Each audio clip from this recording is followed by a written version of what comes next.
Ինչ ունենք ասելու։ Մենք ավելացնեմ, որ 15 տարեկանից էր հայրենիքին ծառայում։ Երևի հրամանատարներից դե կարող միակը չէ, բայց միակներից մեկն էր, որ մահնել էր արհամարում պատերազմի դաշտում, վախն էլ ընդհանրապես արհամարած։ Որտեղ եթե նա մահն ու վախը չարհամարեր, Սամվել իրան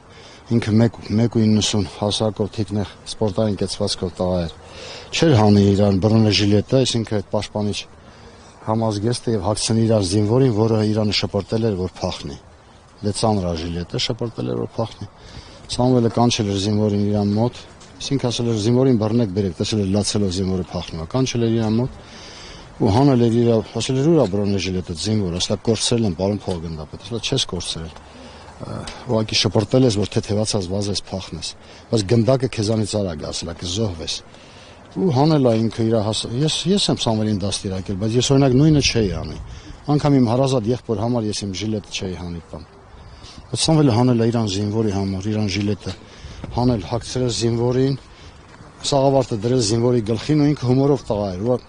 պատվի առել զինվորի սա զորքը նայել, դրամատրությունը զորքի դուխը բարձրացնելու համար է, դուխ բառը, այսինքն հոգեբանական վիճակը կայուն նորմալ վիճակի բերելու համար ասել է հրամայում եմ չզոհվել զինվոր հրամանատարական ժիլետը քեզ կպաշտպանի չնայած նույն ժիլետն է ոչ մի տարբերություն չկա հրամանատարի ժիլետը թե զինվորի զինվորը ժպիտը դեմքին արդեն պատասխանել է լսում եմ չզոհվել պարոն փոխգնդապետ հիմա ճիշտ ասած զինվորին փնտրում եմ ես գիրք եմ գրում Սամվելի մասին ես եմ գրում այդ զինվորին փնտրում եմ մտածում եմ որ եթե ողջ է եթե փնտրում եմ չեմ կարող գտնել Վախենում է երևի իմ մոտ գա, մտածել է, որ ես կարող իրան մեղադրեմ, ասեմ, եթե դու քո ժիլետը չէիր հանել,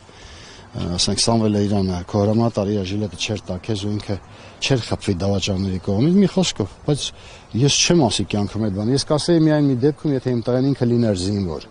Ինքը հայրենիքի զինվոր է, բայց հրամանատարական պաշտոնի։ Ինքն է որոշել, որ զինվորը պետք է ապրի ինքը հարցականի տակ մնա։ Ու ես ոչ մի բան այդ զինվորին ված չեմ ասի, եթե լսում էլ է, թող ինքը ազատ գա ինձ հետ շփվի, որտեղ ուզում եմ իրանից լսեմ այդ պատմությունը, գրքի մեջ իր անունից գրանցեմ, իրան էլ հավերժացնեմ իր հրամանատարի հետ միասին։ Պատերազմին մասնակցել առաջին պատերազմին, այո, բայց ի տարբերություն առաջին պատերազմի, առաջինում մենք հայրենիք ենք ազատագրել, ցավոք երկրորդում կորցրել։ Հիմա որպես առաջին ազատամարտի մասնակից, այն ինչ եղավ Արցախի հետ եւ շարունակում է մեր հայրենիքի հետ լինել, ինչպես է, ինչի հետևանք է ցես, ինչ է սխալարեցինք։ Ես մինչև այսօր էլ ասենք որ երեխեքին ռազմահայրենասիրական դաստիարակություն եմ տալիս, ասում եմ, որ մեր բանակը չի պարտվել։ Բանակին կեսում ընթացքից կանգնեցին, ասին դու պարտվել ես։ Բանակը չի պարտվել, բանակը շարունակում էր կռիվը։ Ես դե համաշխարհային պատմությանն եմ գերազանց տիրապետում, Հայաստանի պատմության աշխարհությանն եմ գերազանց տիրապետում։ Մեկ-մեկ Հայաստանի ղեկավարությանը ես գրում եմ, դիմում եմ, ասում եթե դուք պատմություն եւ աշխարհությունը գոնե մեր երկրի, մեր Հայաստանը եւ տարածաշրջանը, ես փոքր 4 հարևան երկրների պատմությանը տիրապետեիք եւ աշխարհագրությանը։ Դուք այդքան հեշտությամբ մեր հողային տարածքներից չէիք ազատվի։ Չէիք ասի այստեղ սար անդեղ, ամմշակ անդեղ, ջուր չկա, անդեղ ձյուն այ այլ։ Ախր դա մեր մոտ բացակայել է միայն ուղղաձիգ հրամանատարական ամենավերևի օղակի հրամանատարական բանը։ Մարդը, դա բացակայել, եթե լիներ ասենք ուղղակի ամենանորմալ հրամանատար մեր բանակը չէր պարտվի։ Հետո ես ասում եմ Ստեփանակերտը գրավում են, թող գրավեին Ստեփանակերտը։ Ստեփանակերտում բնակչություն չկար կամ կար շատ քիչ թվով, թող գրավեին թող ավիրեին Ստեփանակերտը։ Մոսկվան էլ Նապոլեոն Բոնապարտը գրավեց։ Դիտավորյալ Կուտուզովը ռուսական ֆելդմարշալը հանձնեց Մոսկվան Նապոլեոնի զորքերին։ Նահանջեց Մոսկվայից։ Բանակը վերակառուցեց, ուժեղացրեց 3 ամիս հետո մտավ Նապոլեոնին Մոսկվայում ջարդեց, հետ մղեց մինչև Փարիզ, տարավ Փարիզում իր ողջում Նապոլեոնին ջարդեց։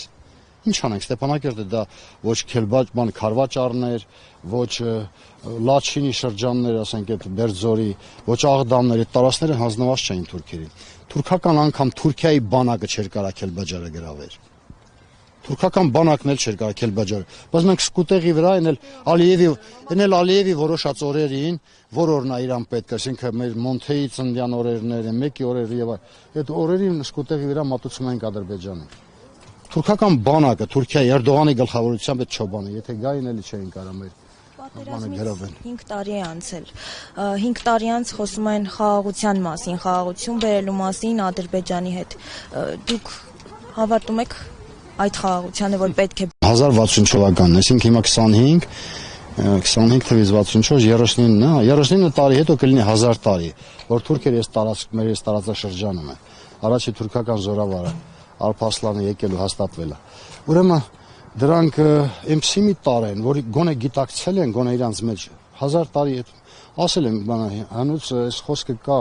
չգիտեմ որ փիլիսոփայի խոսքն է դա, որ թուրքերը 1000 տարում մարդակերներից վեր են ածվել ցեղասպանների։ Հիմա էլ ցեղասպան մարդասպանների 1000 տարում դրանց աճը հետ է եղել։ Թուրքերը գիտեն, որ իրանք թուրքերի համար մեկ ճշնամին դա հայերն են, համար երկրորդը հույներն ու ռուսները հավասարաչափ։ Ինչի համար ենք մենք համար մեկ ճշնամի, որովհետև թուրքական պետության մեծ մասը հիմնված է հողային առումով, հայկական հողերի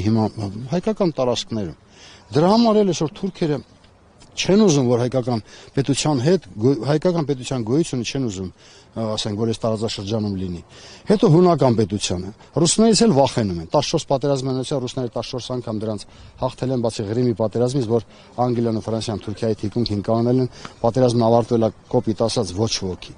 Ես չեմ հավատում խաղաղությանը։ Թուրքիա, Ադրբեջանն այսօր 10-րդ դասարանցու ֆիզիկական ուժի տեր է, Հայաստանը առաջի դասարանցու։ Ում մեղքն է, դուք ինձանից պակաս չգիտեք, ում մեղքն է դա։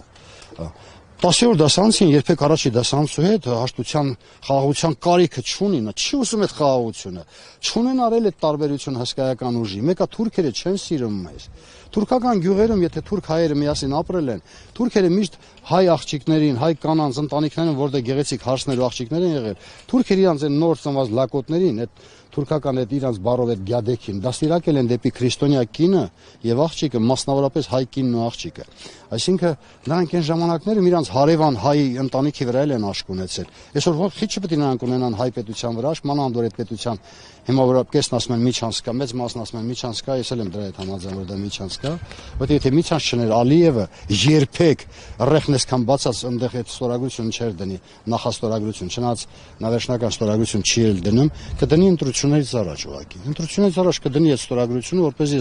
Իրան ենթակա իշխանությունը վերընտրվի։ Իսկ այս դեպքում ինչա պետք Թուրքիային եւ Ադրբեջանին Հայաստանից, եթե խաղաղություն չեն ուզում։ Թուրքի համար լավագույն հայը դա մեռած հայն է։ Իրանք չեն թաքցնում դա։ Իրանք այսօր էլ են ասում, որ մենք իրանք խաղաղության կարիքը չունեն, ուժեղը թույլ է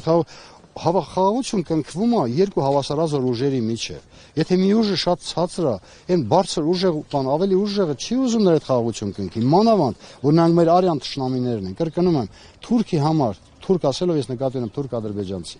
Նրանց համար լավ բան ամենավատ ազգը դա հայն է, որտեղ նա գիտի, ես իշխանությունը որ վաղը մյուս օրը փոխվեց, թեկուզ լավ 15 տարի հետո փոխվեց, թող իրանք հանգիստ նստեն այդ իշխանության։ 15 տարի հետո էլ փոխվեց այդ իշխանությունը։ Մեկը գալու է մի իշխանություն, որը չի հաշտվելու այս իրականության հետ։ Չի հաշտվելու այս իրականության հետ։ Այսինքն այդ ամենայնիվ դուք լավատես եք։ Բացարձակապես լավատես չեմ ես, աղջիկս, չէ։ Նկատի ունեմ մեր ճակատագրի մասը։ Մեր ճակատագրի մասը, եթե ասեն շարունակվի, ես ընդհանրապես մեր ճակատագրին տալիս եմ մաքսիմում։ Եթե լավագույն դեպքում, որ մերոնք բան անեն, մեր ազգը ընդհանրապես սիրում է կենցաղում, գոնե իր կենցաղը կառուցելու որոշակի մոտիկ հեռանկար ունենա։ Չեմ ուզում իրանց հեռանկարի վրա բանը ջուր լցնեմ, ուզում եմ ասեմ գոնե մի 15 տարի։ Եթե սենց գնաց, խաղաղ ձև Հայաստան դառնալու է անունով կարող ամնա ասենք, որպեսզի ասենք ՄԱԿ-ի աշխարհի պետությունները այդքան բան չանեն, չընդվզեն ասենք Թուրքիայի, ու վերջը չփանը դրանց սանկցիաների տակ չմտցնեն թուրք-ադրբեջանական պետություններին, մի 15 տարի կարող անունը պահպանվի որպես հայկականություն, բայց մեր տարածքում մնալու են ոչ հայերն ասել հայերը, որոնք ծառայել են թուրք-ադրբեջանական բանին, բիզնեսին ու նրանց բոսերին ու նրանց բանակային իշխաններին, գեներալիտետին։ Ուղղակի ռեստորանային, ասենց հյուրանոցային ծառայություններ են մատուցելու, մեր ազգից մնալու են դեռ։ Ոնց որ ասենք մի քանի տականք մնացել են Ստեփանակերտում, այնտեղ, ասենք, ստեղ մնալու են մի 15-20 հազար կամ թող 100,000 մարդ մնա։ Ես մտածում եմ, որ սենց եթե երկար շարունակվեց, մեր ազգը երկար չի դիմա։ Եթե մանավանդ, ասենք ադրբեջանցիների բնակություն հաստատեցին ստեղ։ Ես այն ժամանակ կրասնասել, ես ինքս ճամբարակից եմ։ Կանգնում էի ճամբարակում այն ժամանակ, դիմացս թուրք էր, այս կողքը թուրք էր, այս կողքը թուրք էր, հետևը թուրք էր։ Հիմա եթե թուրքերը եկան այդ նույն իրանց տարածքները նախքին, թուրքերի թիվը եղել է 160,000 մարդ համարով, ես էլ գիտեմ անգիր, Ընդամենը 160,000 մարդ։ Բայց նրանք ձևակերպելի են, որ իրանցից ծնվածները, նրանց թոռները եւ այլն վերջի 30 տարում մոտորապես իր հետ կազմում են, ասենք, միլիոնին մոտիկ մարդ։ Եթե այդ միլիոն մարդը մտավ Հայաստան, նրանք դիտավորյալ պրովոկացիաներ են սարքելու։ Դիտավորյալ հայ աղջկան վիրավորելու են, հայ աղջկա թևից քաշելու են, հայ աղջկան փախցնելու են, հարսանիքի տեղից հայ հարսնացուին փախցնելու են, ոնց որ ժամանակին իրանք միշտ արել են։ Գրգռելու են մեր հայ տղամարդկանց, եթե տղամարդիկ դեռևս այդ որոշ չեմ ուզում խիստ խոսքեր ասեմ, եթե թասի բառը թուրքերեն է, եթե պատվի զգացումը դեռևս մեր մեջ կա, մեր աղջիկներին կանանց նեղացնելու են, միջազգային խժդժություններ են առաջացնելու, որ թուրքական բանակները կամ կողմից Արաքսից են Թուրքիայի բանակից որոշ ստորաբաժաններ այս կողմից Ադրբեջանի մտնեն ու ասեն մենք ոստիկանական ֆունկցիաներ ենք իրականացնելու մեր ազգի արդեն ստեղ բնակեցված ազգի, որ մենք սիրով գրկաբաց այսօր մեր կառավարությունը գրկաբաց ասում է թող գան, ինչ ա եղել, թող գան առևտուր անենք, մեր պետականությունը ոնց որ կանաչի ծախելու ու առնելու վրա հենված լինի, ոնց է հնարավոր։ Թուրքերը այսօր խորը արմատական բան են մտածում, պլանավորված իրանց 100 տարվա պլանները չեն փոխվել, անգամ ցեղասպանությունից առաջ ու հետո մինչև այսօր։ Մենք ասում ենք կգան առևտուր կանենք, պոմիդոր կծախենք, պոմիդոր կառնենք եւ այլն, ասենք կանաչի կծախենք, կանաչի կառնենք։ Ձեզ այնքան ասելիք կա, ես գիտեմ որ դուք դուք էլ եք ասենք անապեր, ես հենց թուրք հայկական։ Այսօր Սամվելի մասին ես արդեն ավելի քիչ եմ ասում, Սամվելի զոհվելորն է վաղը չեմ իսօր, ես այդ օրը ամեն ինչ կասեմ։ Ես պետական երկու դրոշները իջախոնարել ենք ներքև Հայաստան եւ Արցախ։ Իմ իջարս էլ ասեմ, բոլոր տղեկ հարգանքի արժանի են։ Ուղղակի իրանց ծնողները ես չգիտեմ ոնց են մտածել, որ ասենք որ հայաստանցիները դրել են միայն Հայաստանի դրոշ, ես ասես պատերատ նայեցեք, միայն Հայաստանի դրոշն է, արցախցիները դրել են միայն ներողություն աղջիկս, Արցախի դրոշը։ Ես դրել եմ եւ Հայաստանի դրոշը եւ Արցախի, լինելով հայաստանցի, ճամբարակից։ Ուզում ասեմ Թուրքին պետք է ճանաչես, որպեսզի կարաս Թուրքի հետ հարաբերվես։ Թուրքը այսօր մեր վրա ծիծաղում են։ Էրդողանն ու Ալիևը որ իրար հետ են, չեմ ասում ում վրա են ծիծաղում, որ մեկ էլ ինձ վերջը ներվերս առանձներս գիրք եմ գրում, գոնե գիրքը գրեմ նոր մեռնեմ Սամվելի։ Ավարտել մանը մի տարի կես էլ այդ գիրքը կտևի։ Ես մի փոքր միացա Սամվելի ձեր Հա։ Անկում ախշի։ Ոնց